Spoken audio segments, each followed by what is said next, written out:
In the entire Bible, every person God was about to use significantly went through a process that looked like destruction from the outside, not one exception. And here is what changes everything when you finally understand it. God is not a judge deciding your sentence. He is a refiner watching your transformation. A judge looks at what you did. A refiner looks at what you could become. A judge hands down punishment. A refiner applies heat, carefully, deliberately, with his eyes on you the entire time, until what needed to leave has left, and what remains is pure. The fire you are in right now is not evidence that God has turned against you. It may be the clearest evidence that he has not finished with you yet. But before we go into how the process works, I need you to see what it looks like when someone mistakes the refiner's fire for punishment and runs from it. King Asa. He started brilliantly, tore down pagan altars, called Judah back to God, won wars he had no business winning. But when pressure came late in his reign, instead of returning to God, he made a treaty with Syria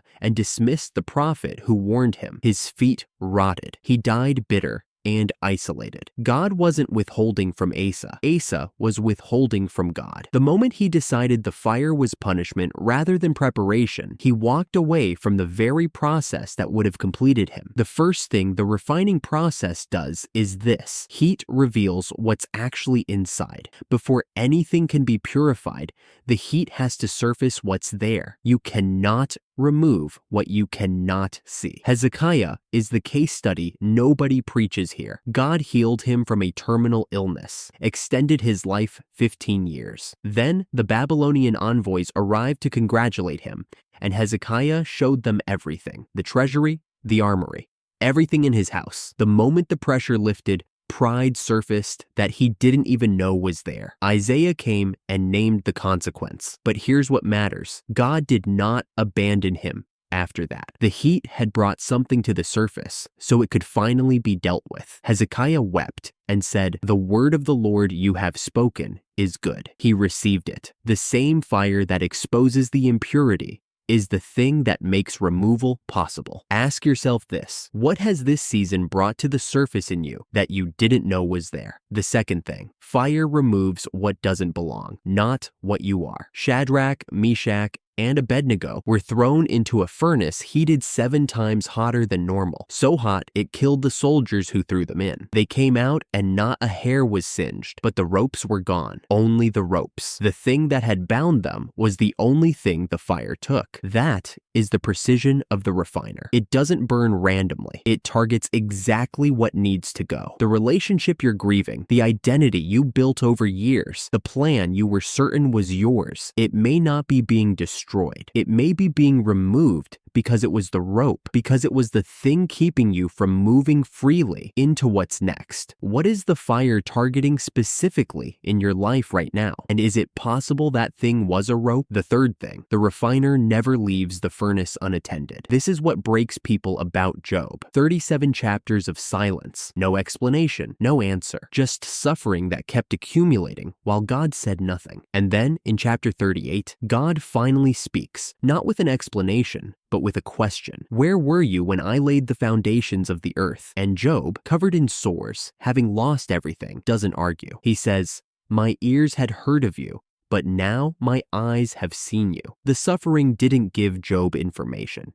It gave him encounter. He saw God in a way that was never available to him when life was comfortable. The refiner was present the entire time. The silence was not absence. It was the heat doing what heat does, burning away secondhand faith and leaving something personal and unmovable. Are you demanding an explanation from God in this season, or are you open to an encounter? The fourth thing, the refiner knows exactly when to stop. Zerubbabel was given one of the most impossible assignments in Scripture: rebuild the temple in Jerusalem after 70 years of exile. With a traumatized, underfunded, politically opposed remnant, he started. Opposition came. The work stopped for 16 years, a half-built temple sitting in the ruins of a ruined city. And then God sent Haggai and Zechariah to him with this specific word: "Not by might nor by power, but by my Spirit. Who dares despise the day of small things?" The refining of Zerubbabel wasn't dramatic. It was 16 years of slow, unseen,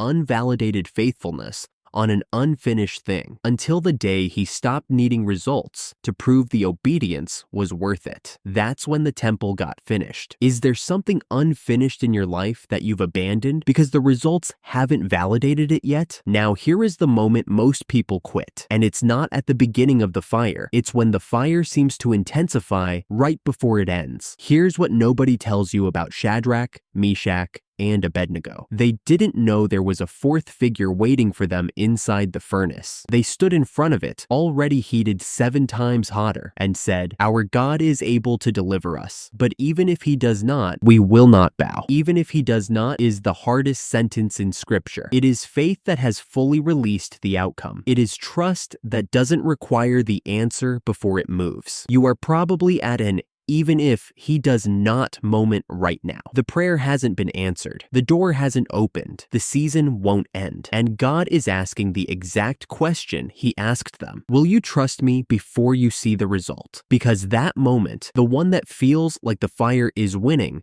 is not the end. It is the test right before the door opens. Before I close, I need to tell you something. Purification does not always produce what you're picturing. John the Baptist was refined by decades of wilderness and died in Herod's prison. Jeremiah was refined by a lifetime of rejection and never saw the restoration he spent his life prophesying. Their purification didn't produce comfort or visibility. It produced something more permanent, a person so aligned with God's purpose that their lives still speak 2,000 years later. Purification is not a path to your preferred outcome. It is a path to becoming someone God can trust with his. The morning Shadrach, Meshach, and Abednego stepped into the furnace, they did not know there was a fourth figure already waiting inside it. They stepped in and found they were not alone. Whatever you are in right now, the thing that feels like it's consuming you, the season that makes no sense from the outside, he was there before you arrived. He has been watching the temperature the entire time, and at the exact moment the refining is complete, he will bring you out. Not a hair singed, but the rope's gone. You don't know how close that moment is. Stay in it. Let him finish.